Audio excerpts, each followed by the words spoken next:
the last formal Psi Beta National Honor Society meeting of the spring. Our president, Ellen Tony, is here with me, and she's going to go over the business part of today. So, Ellen. Hi, everyone. I'm just going to make this super quick. So, as usual, I'm going to show the slides. And so these are our advisors. If you have any questions about Psi Beta, especially since our induction is coming up, you can email them. These are our officers. And if you have any questions about Psi Beta, honestly, feel free to message us.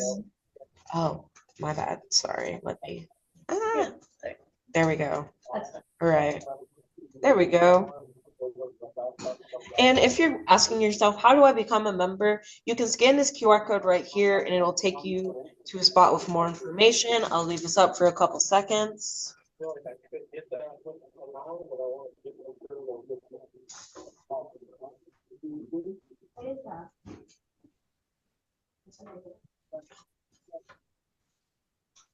Okay. And you do not have to be a psychology major to join Psi Beta.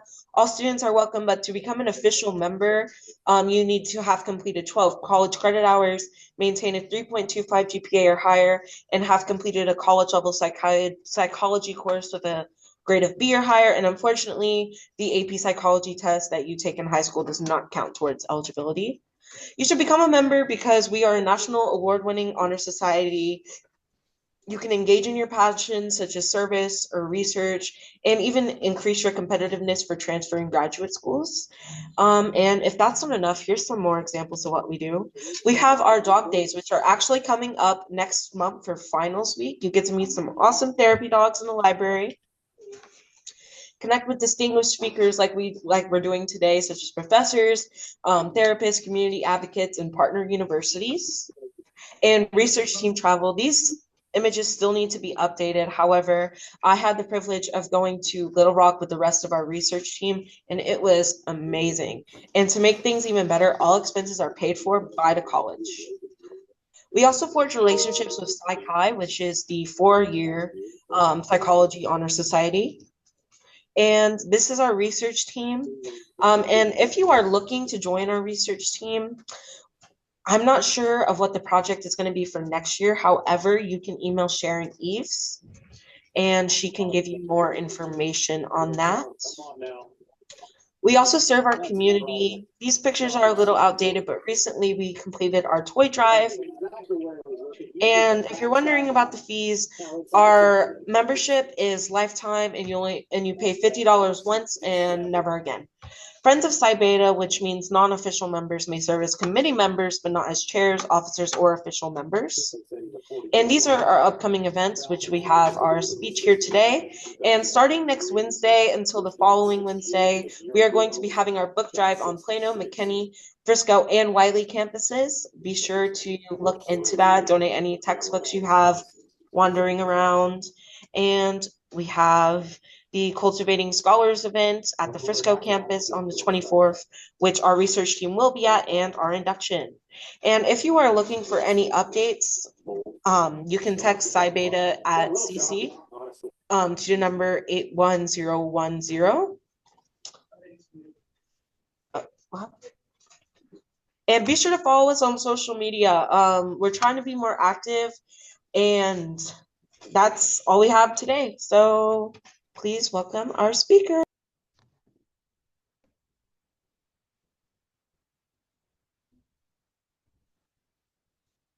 I think we can. Yes, we've got you. So you can manage that. Oh. Hi, everybody. I am Professor Kaiser over here at the Wiley campus, and very excited for our guest speaker today. I have Patricia Monique Sanchez. She is currently in her 4th year at UTD's Psychological Sciences PhD program, and she is going to be presenting some of her research on imposter syndrome in college students. So thank you all. Okay, perfect. Thank you, Sam, for that presentation. And thank you everyone, both virtually and in person, who came out today. Hopefully I don't bore you, but we'll see. So as Sam mentioned, my name is Patricia Monique Sanchez. I am a first generation Mexican American and college graduate, currently at the University of Texas at Dallas, working towards my PhD in psychology. And I can be a real nerd about this topic, so I really am excited to talk to y'all about it. Okay. So yeah, so for my benefit, I do like to outline my presentations just so that I can have a clear understanding of where I'm going. So this is a little bit of the presentation flow for today. So it'll be, oops, I just realized that's not covered. Yeah, so just an introduction on the topics, understanding imposter phenomenon, the role of belonging and overcoming this experience, navigating it, some of my current research that I'm doing on this topic, and then just some concluding remarks. And I will also touch on is specifically why I'm changing from imposter syndrome to imposter phenomenon in the following slides. Okay, perfect. So before we get into the weeds of everything, I do want to start off by asking, does anyone know who this is? Yeah, can I get like a show of hands and online as well? Yeah, okay. Okay, perfect. Yeah. So we do, okay, perfect. I got a hand up online. So yeah, so some or most of us do know that this is America Ferreras. She is an award-winning actress, producer, director, and activist. And so now with a show of hands, by your own criteria of success, who here would say that she is a successful individual? Yeah, okay, yeah, and I would agree as well. Barbie was an amazing movie. But okay, who here would say that she's a failed actress? Okay, perfect. Yeah, so for the most part, we can agree. Yeah, so for the most part, we can agree that Farrah has been a successful individual, but she might not agree. So I do want to show y'all this clip.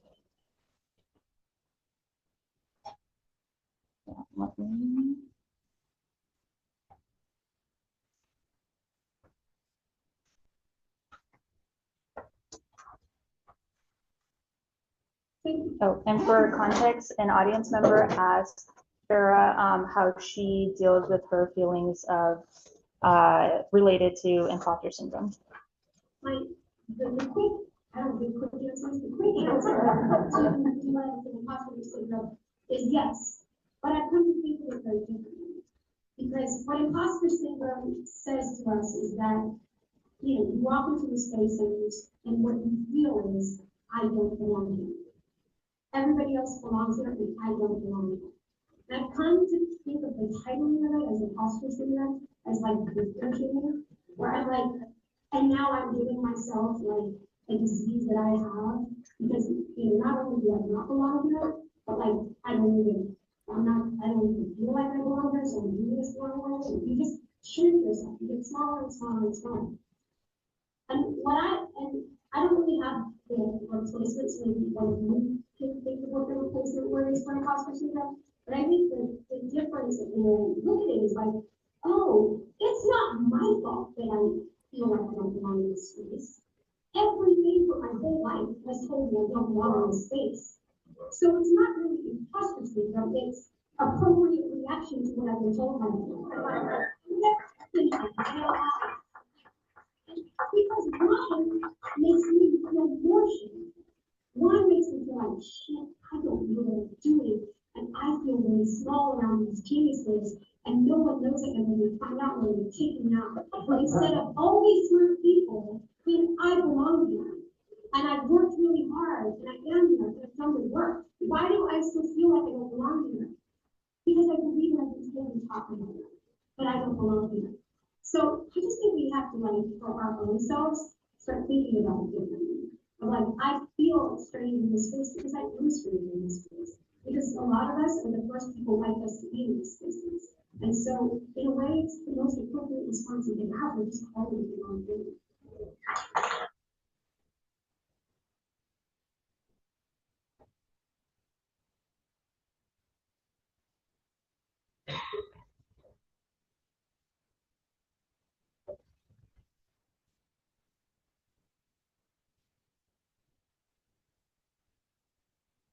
Okay, perfect.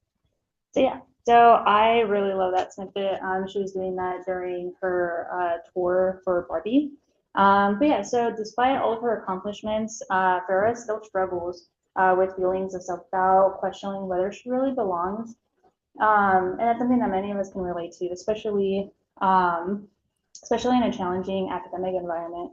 And it's something that even if you're potentially like used to it now, it's something that like as you transfer from like community college to a four-year institution, if that's in the works for you, or if you want to pursue graduate school, like this is something that can keep coming up. But what she also reminds us is that the self-doubt is part of the journey, and that it's okay to feel like an imposter sometimes, but it's also important to realize that those feelings don't define who we are or what we're actually capable of. Um, because we're all actually really amazing people. But what her answer reflects is that it's something that many of us might be feeling right now. So whether it's that voice in your head telling you that you're not good enough, or that nagging feeling that you're not really a student or a scholar, this can be characterized as imposter syndrome. It's that persistent doubt that we don't belong or that we're faking it for some reason. And like Vera points out, these feelings aren't permanent. It's about how we deal with them and how we learn to acknowledge and challenge them.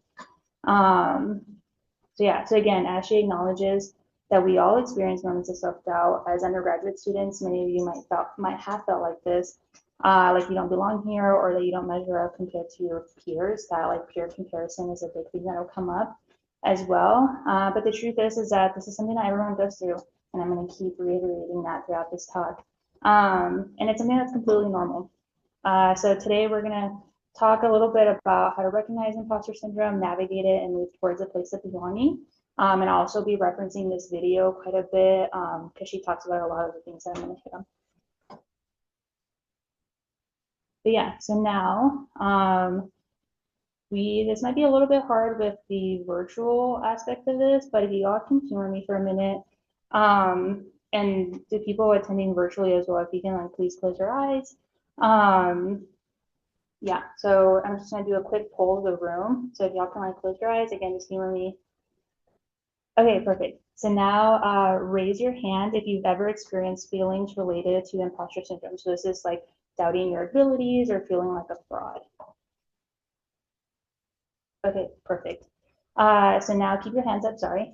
Keep your hands up. So now raise your hand or keep your hand raised if you've ever felt like you don't belong, whether that's in a specific class, on campus, in a meeting, or in some like research lab that you're in. Okay, perfect. So now I want y'all to keep your hands up, and so go ahead and open your eyes and look around the room. Yeah. So I really like doing this because again, one of the most important things for me when I'm doing this type of work is to normalize this experience. A lot of times these experiences are things that are talked behind closed doors in a very hush-hush, like, let's not say it. And again, because one of the characteristics of this is not wanting to be found out as a fraud, or like if I am found out, then I'm going to get kicked out of my program, or I'm going to get kicked out of this lab, or I'm not going to get whatever accolades I've gathered, like they're going to get taken away from me. But again, I do want to normalize this experience. As we saw in that poll, like everyone had their hands up. And whenever I've done this in past talks, it's always like about 98% of hands are raised.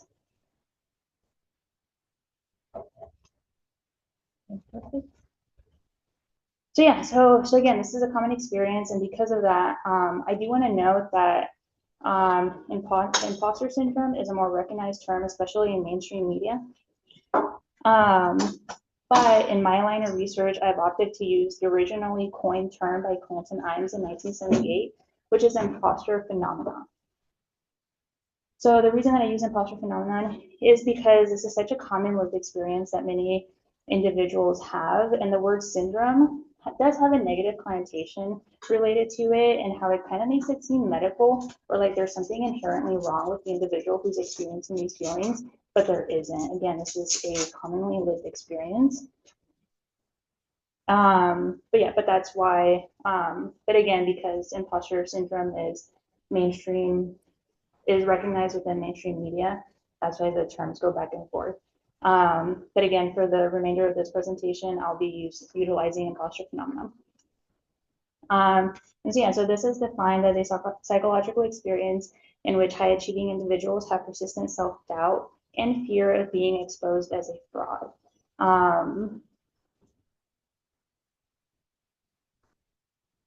Okay.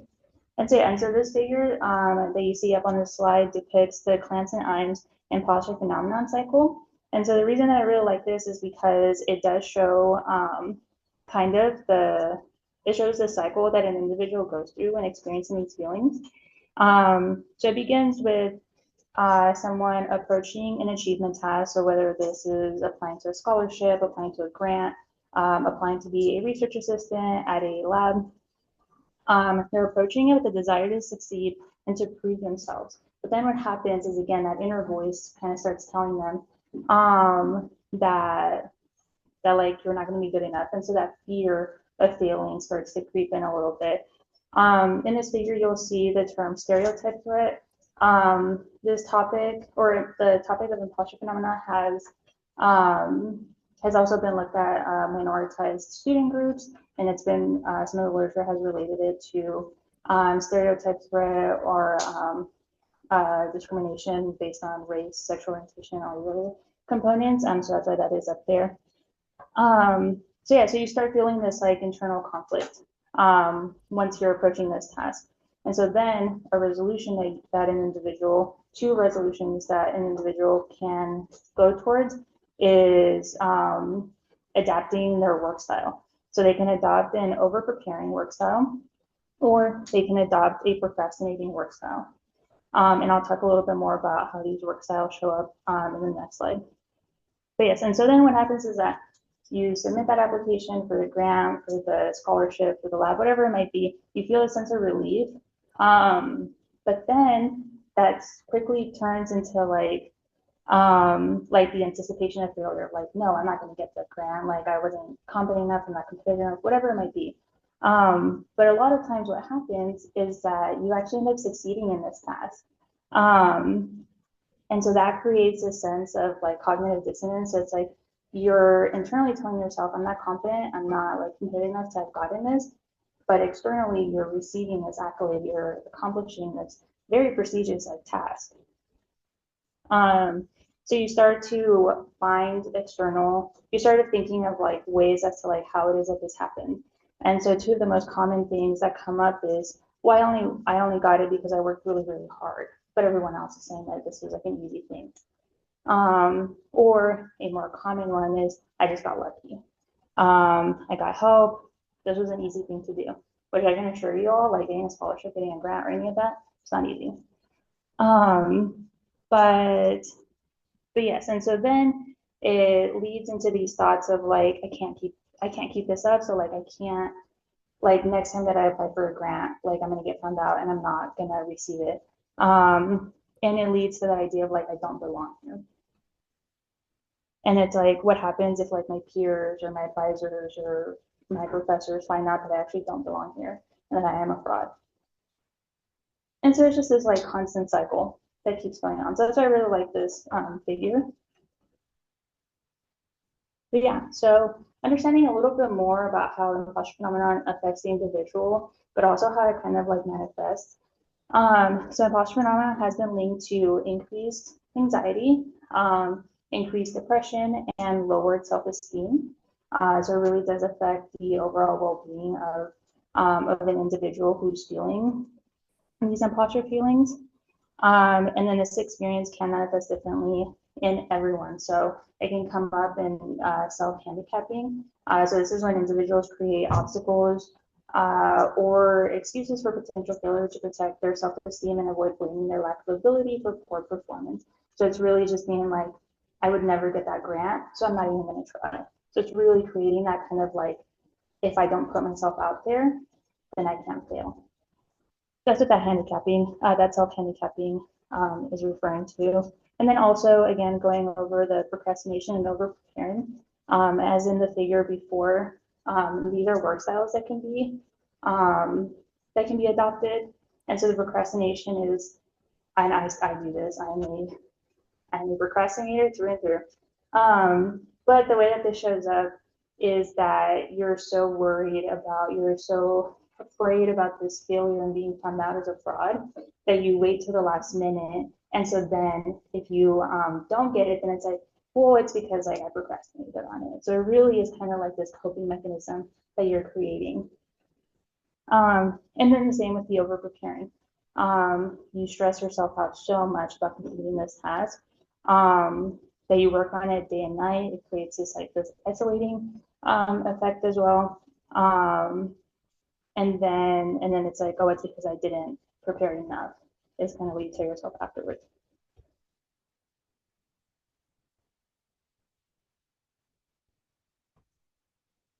Okay, perfect. So another aspect that I do want to talk about is the role of belonging and how that kind of plays into these this experience of imposter phenomenon. So there is a lot of different definitions within the literature about sense of belonging. But for today's talk, I'm going to put it in context of college students. So sense of belonging is defined as students perceive social support on campus, a feeling or sensation of connectedness and the experience of mattering or feeling cared about, accepted, respected, valued by, and important to the campus community or others on campus, such as faculty, staff, and peers. Okay, and then, as y'all can tell, I'm a big figure person. So this figure is a good representation of how beliefs about belonging can affect students' behavior and academic outcomes in the transition to college. But again, these can come up in transitions of like different milestones as you're completing your degree or moving on to the next step. And belonging has also been highly looked at in minoritized student groups.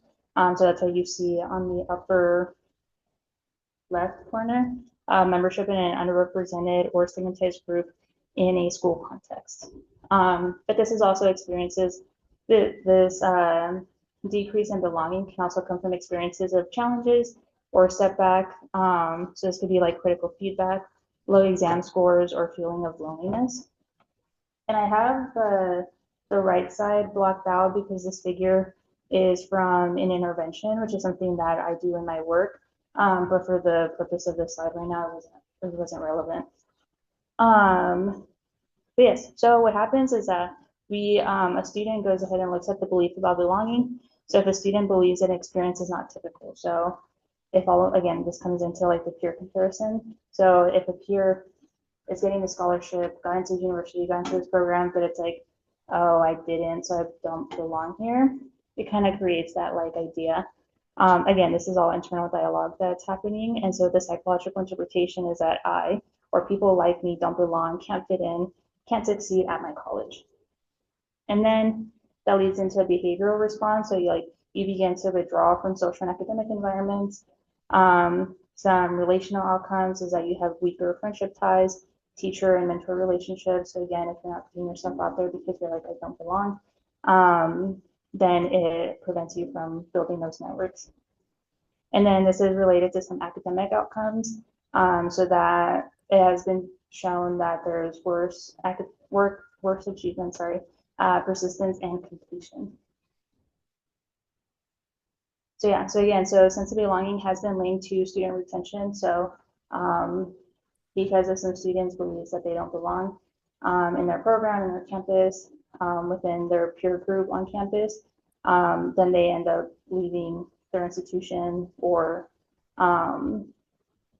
in graduate school. One of the common things is there's a term called mastering out. So that's where you are en route to get your PhD, but you go ahead and just stop at your master's. And then it's also been linked to academic achievement. So it's been shown that that students who have a higher sense of belonging also have higher academic achievement. So that's measured by like a higher GPA, higher like success, quantified success in classes. So that's like A and B.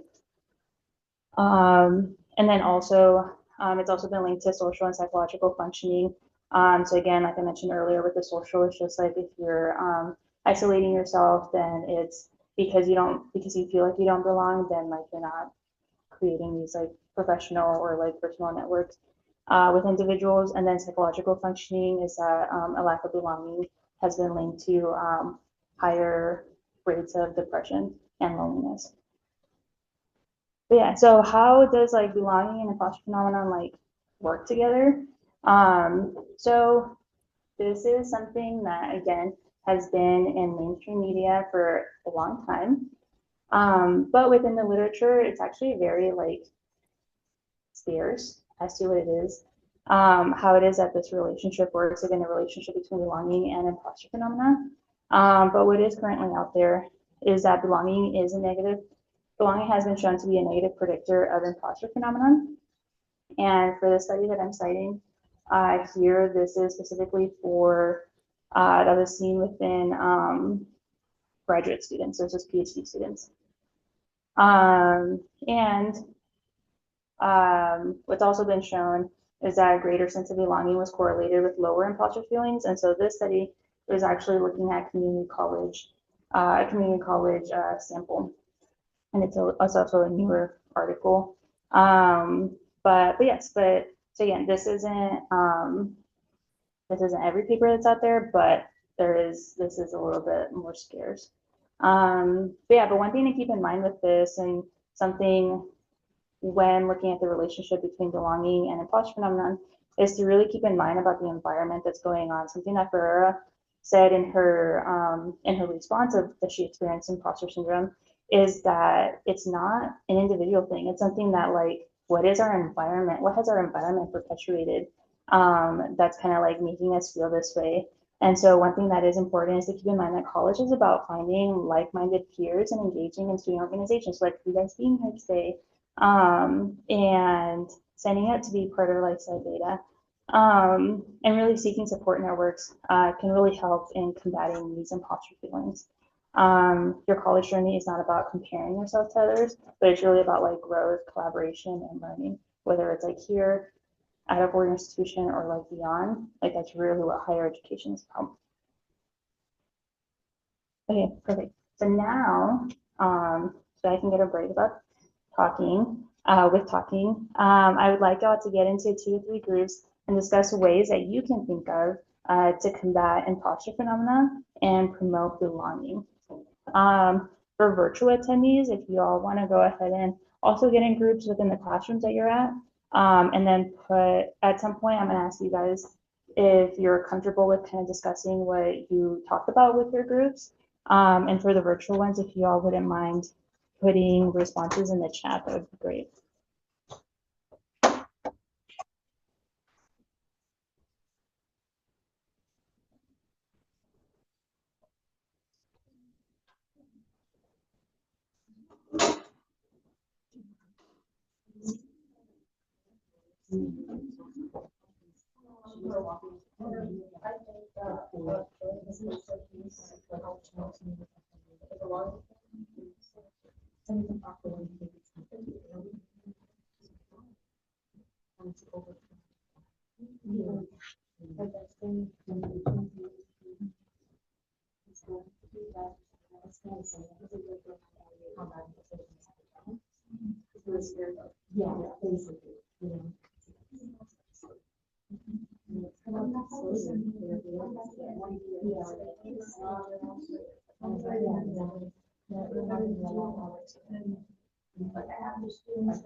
I sense I have a word to it. I just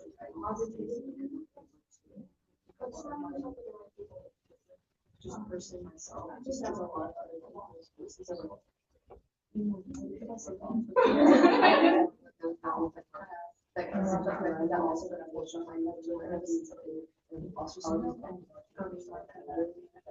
like I don't know, you know, like that's also why I saw a lot of people to be in like, oh, what she doesn't form so honestly, I align with them stuff and then you just get well, I just feel like especially when she started, it's usually like some people were so that's really We give it out, so it's like, oh, who cares? Like, it's Professor Kaiser told us about the as I just, you know, yeah, like, I hope to see myself, so that's. Yeah, whenever I was in, people thought. Right. I remember saying that's so beautiful. Yeah. Yes. I've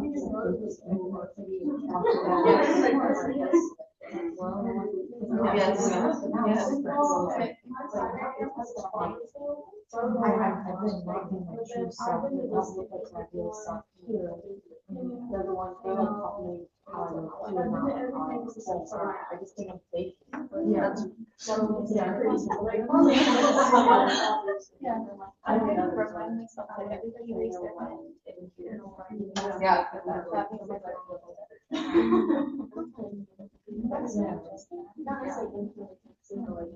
That's really. Yeah, she's really scared. Dude, scared. So I don't know if they want to get rid of imposter phenomenon or something, but I don't know. Eliminate it. I think you just have to. It's just something you have to deal with. And I think that really to deal with it, least by just acknowledging it and then it's so uncomfortable, especially if you like in general. It's so hard. A lot of anxiety will come out of you.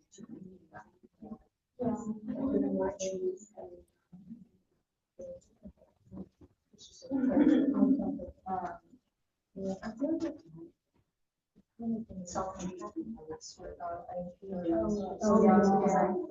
when you're like, so I do all fire plans. I'm not saying, and then instead of that. Yeah.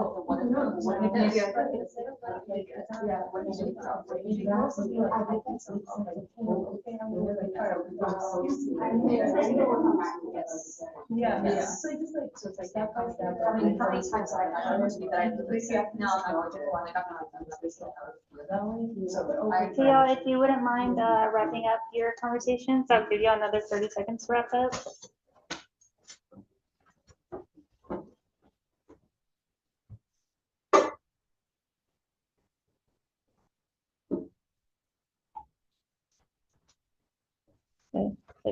Yeah, so just to keep time in mind, does anyone want to share kind of what was spoken about in their small groups? I have can you see the chat? Okay, perfect. But yeah, but does anyone in this room want to share anything that was spoken about? When I was talking with my group, I kind of compared it to things of avoidant tendencies. I can kind of tell someone that has imposter phenomenon or struggles with it, you can, I guess it could translate into other aspects of their life besides academics. For example, someone struggling with social anxiety, so they hold back because of fear and anxiety. So I feel like one big way is just to push through that discomfort and just overcome that fear, even though it's like really uncomfortable and scary. It reminds me of exposure therapy. That's like the best way I can just do it scared. That's what I would say. Yeah, doing it scared. Okay. I don't know what her name is, but we shared in the back. So the last point she made was about how, like, whenever you're in a group and you keep thinking that you shouldn't be in here, but then like instead of thinking of it that way, like think about how you are in that space, and if somebody from the outside were to look in, they wouldn't see all these people and you, they would see all these people because that's what you are. You're in that group, and that's just how it is. Yeah. We also kind of, because they all kind of work in tandem, we also kind of mentioned how majority of the time people are so worried about themselves. Like every single person is just so worried about themselves. We're so lost in our own thoughts about them. Oh, like, let me just example, like, oh, I just, my hair is really bad, I look really bad, like I just roll out of bed and then I roll off the curb and then fucking at me, mom, the person actually felt, I've got 2 exams coming up, I'm scared out of my mind. Somebody else is like, damn, I really look like that, shit's amazing today, I wish I looked like that. So it's like, I think it kind of works in tandem first, it's like doing it scared is 9 times out of 10, it's just your own thoughts. People don't really have to perceive you the way that you or you perceive. In a slightly different direction, when it comes to being more involved with love, being more involved with kids, especially if you're being super avoidant, it's easy to self-isolate yourself once you're stuck in that cycle. One of the things that can really like gently ease you out of it might not be immediately, but I'm just going to use it as an example. Like Professor Kaiser during our lecture yesterday at the very end, she already sent out the announcement for this presentation, but she also like personally invited everyone at the end of the class. So even if you are nervous, and even if like, you're not ready for it, but just think like, oh, like there'd be an invitation given, like some good positive conversation around it, like some person, like, oh, maybe I'll go. It makes that possibility seem more possible to you. Yeah. You know, it kind of like it opens you up to sides, but whether you go or not, like there's a smaller sense of take, but just like stuff like that. Yeah. Yeah, no, definitely. And I think what I kind of heard in like that last part as well is again like a lot of the current state of the literature looks at this as like an individual experience. Like it's something that we like because I'm experiencing these imposter feelings that I have to figure out how to like push through it and do it scared and all these different things. But again, like this is and I'll talk about it a little bit in like the work that I do, but it's really about like the interpersonal relationships that we have with our professors that can like really help like push through these like things. It's not just something that like we have to like deal with or anything like that. I think looking at the chat, one of the things that I saw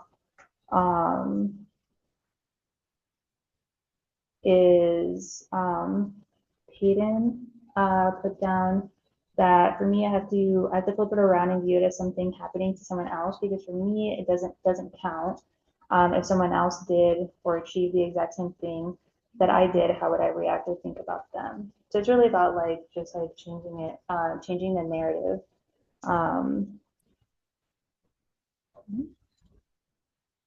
Okay, perfect. So yeah, so just to kind of like go over them a little bit more, but again, all of y'all like did hit most of it.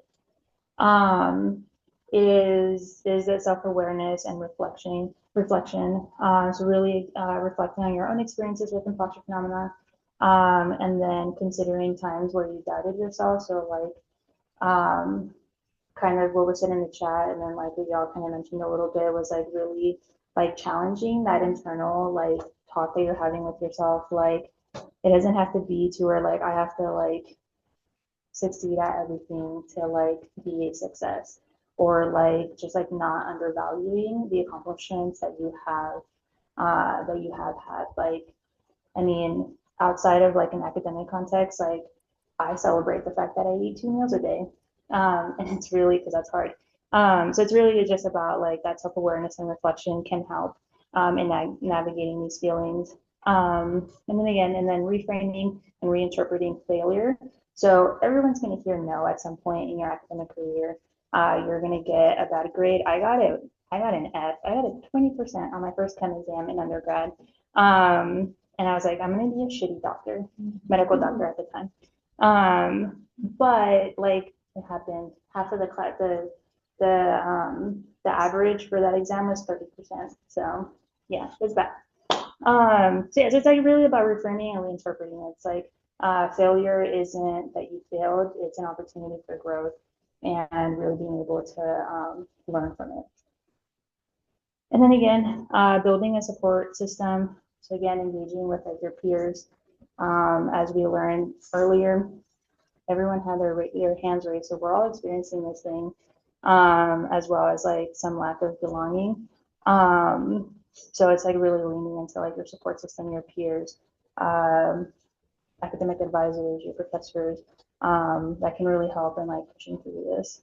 And then some mindfulness and self-compassion. Oh my gosh. It's really about reminding yourself that like, again, you're not a failure. So let's not say that to each other or to ourselves. And just like practicing that, like, again, we're growing, we're learning at any point.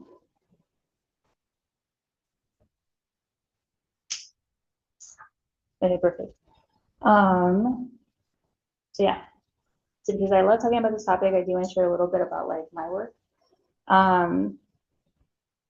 Excuse me. So yeah, so I do utilize quantitative and experimental approaches to better understand the relationship between belonging and imposter phenomenon. As I mentioned, I do specifically test my models within graduate students, specifically PhD students.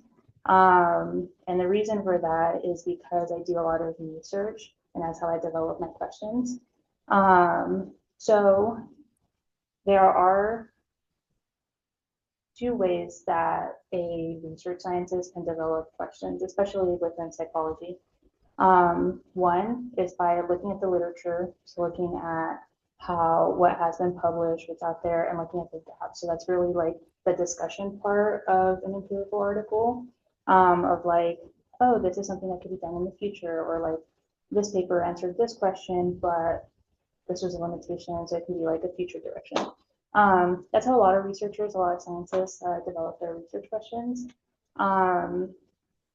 I have never done that in the years I've been doing research. I do a lot of research. So what that means is that I look at the experiences that I'm currently having, and as a way to not feel as alone. I'm like, do other people experiences? I want to know if I'm really like an outlier or if this is something that is generalizable to the greater population. And so that's how I develop my questions. So to talk a little bit about like my personal experience. So as I mentioned, I'm a first generation Mexican American and college graduate. I went in for my undergraduate. In receiving my bachelor's, I went directly into the PhD program. And when I got the offer letter, I was like, this is a mistake. They sent it to the wrong buckets of benches. And I had that thought. I had continuously was feeling like that up until orientation. I was like, this is where they're going to find out. They're going to find out they sent it to the wrong person. They actually were trying to send it to this other producer center who has all these publications and her master's and all these different things. That wasn't the case. And if it is, it's a 4-year error that they've done. So, but yeah, so I felt like that, and I continued feeling like that for about a year. Again, because the peer comparison, my peers all had their masters. Most of them had publications. Most of them knew what they wanted to do for their dissertation. And I was like, I have no clue what I'm doing. I'm kind of just here, flying blind, and we're getting through it. But yeah, so I felt like that for like a year. And then finally I was like, you know what? This is getting exhausting. So I talked to a really close like friend that I made in my cohort. And I was like, hey, are you feeling like this? And she's like, oh my God, yes. I feel like that every single day. And I was like, oh my God. So it felt like a relief. But again, that's kind of what prompted me into getting into this topic, is because then as a good researcher and like as a nerd, a self-proclaimed nerd, I was like, okay, like, did I just fall into something that's like groundbreaking? And yes, in some aspect, I am filling a gap in the literature, but again, there is a plethora of articles that I've looked into this. But yes, but that's how I develop my research questions. It's not the only way. Like I said, there's other people who like go into the literature and their process is a lot more different. But yeah, but I do just like to point out that like that research question development is how I approach research. And then also something that I didn't elaborate on. So what I mean by quantitative and experimental approaches. So quantitative is that I collect survey data. And then the experimental is that I create interventions. So I have like my control group and my experimental group. And so I develop an intervention to be able to make causal claims about relationships. So I'll talk about it in a later slide, but I have an image of like the model that I want to test out. Okay, perfect. So yeah, so a little bit about my current work is, so as I mentioned, I'm in my 4th year. I'm going to propose my dissertation project here soon. I've already done a pilot of my dissertation project, and so the goal of that was to test the feasibility and efficacy of a 4-week group discussion-based intervention program to promote sense of belonging and reduce experiences of imposter phenomena. And so I won't get into, again, I want to be mindful of time. I won't get into too many details, but are welcome to at least come up to me. I love talking about this. Or I also have my contact information at the end. You're more than welcome to reach out to me. But the part of this pilot is that I collected student narratives, which I then use that as like the stimuli for the intervention. So these narratives were of senior PhD students, so students in their third, fourth, and fifth years. And then I developed the 4-week intervention, which was promoted as the Skills for Transition to Graduate School program. And in this program, it was just first-year students who participated.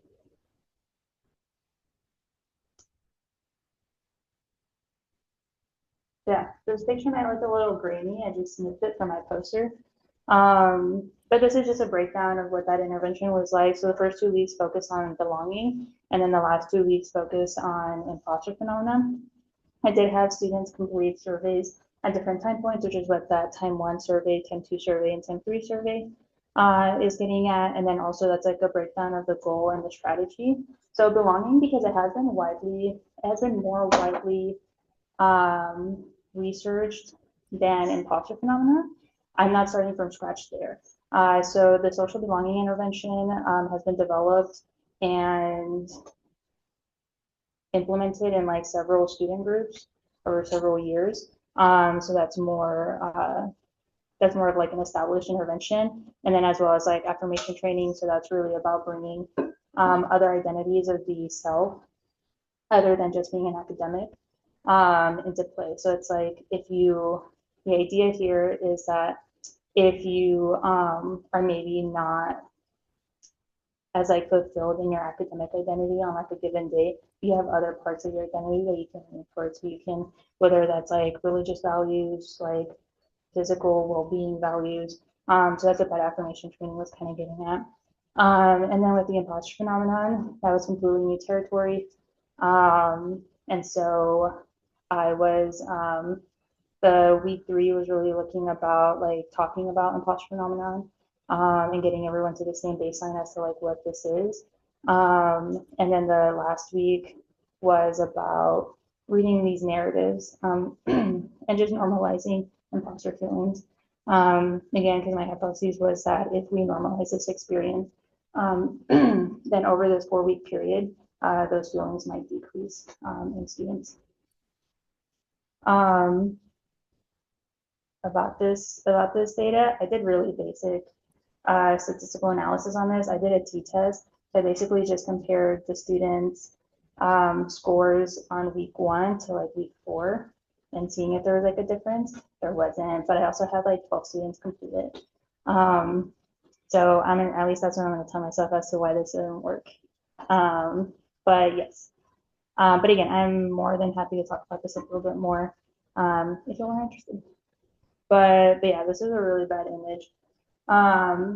But this is a model that I'm wanting to do in my, that I'm wanting to test out in my, for my dissertation. So I'm wanting to see the relationship of belonging to imposter phenomenon. So like, does belonging have some, empirically, does belonging have an effect on imposter phenomenon? And therefore, does imposter phenomenon have an effect on self-efficacy and academic identity? So a lot of the current literature looks at well-being, so anxiety, depression, loneliness. But I want to look at the individual development that happens among graduate students.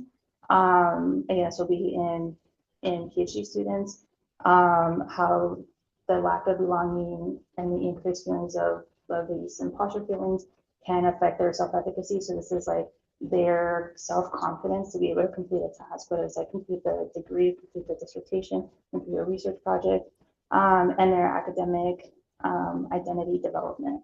So it's like if they, and that relates to like the belonging of like, if they feel like they don't belong in this academic community, then their academic identity might be hindered. So it might be like, I'm not a scholar, I'm not an academic. So I'm wanting to see how this relationship works. And again, I'm doing it both ways. One is by collecting cross-sectional data. So that's just like the survey data that's being completed, which I'm hoping to roll out in June. And then that experimental, so that I can make the claim that like belonging does predict imposter phenomenon, which does predict the development of these academics. But yeah, that's a little bit about my work. Okay, so yeah, so I do just want to end with some takeaways that I hope you all get from this talk. So one, recognizing that imposter phenomenon is an important first step. Again, as we saw, a lot of everyone in this room at least does experience these feelings, and it's because it is a common experience among college students and beyond. As part of my pilot, I had to also interview faculty. So these were tenured like professors that have been in the field for like 10, 15 years, and they still have these feelings. So that's something I like to keep in mind. And then also building a strong sense of belonging and seeking support are powerful tools for overcoming self-doubt. And also keeping in mind that no one has to navigate this journey alone. So there are strategies and resources available to help students succeed and feel supported.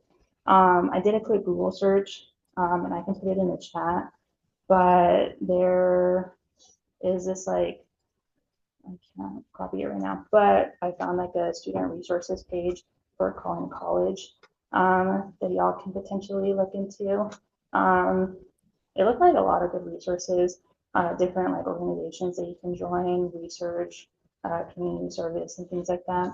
Again, because building that community is important in combating these feelings. Perfect. Yeah, so that's all I have for y'all. Do y'all have any questions, comments, feedback? I'm open to anything. Yes. So is imposter phenomenon, is it developed through experiences maybe early on in life, since it seems like a lot of people experience it? So the question is if imposter phenomenon is developed through lived experiences. Yeah. Oh, yeah. So that's a great question, and yes. Per the current state of the literature, there has been one way that some researchers have looked at it is asking about like family experiences. So me being like a history nerd as well, Clance and Imes, when they first developed this term and when they were like looking into this a little bit more, so this is like the early stages of imposter phenomena, it's because they are counseling psychologists by training, and so they were speaking to a lot of these like high achieving women. Currently, there hasn't been a concise answer as to like if there's gender effects to this, or like does this affect women more than men or men more than women? It's kind of the literature right now is kind of split. But when Clinton and I were originally doing this, they were working with high achieving women, so women in ND programs, PhD programs, and things like that. And so from those conversations that they were having with these women, they found out that a common experience that was brought up is that as kids, these women were being told like, oh, you're so smart, like you're gonna make it in life, or like you're gonna go far in this life. And so these kids internalize that, and they're kind of like, oh, okay, yeah, like everyone thinks that this is easy, but it's not. I'm actually struggling a lot. So it creates that inner like dialogue of like, they're gonna find out I'm a fraud because I'm actually not confident enough to like do this. So yeah, so there is some literature that, or there has been some like work that supports the idea that the interpersonal relationships that we have with like our family growing up could potentially have perpetuated these feelings in adulthood.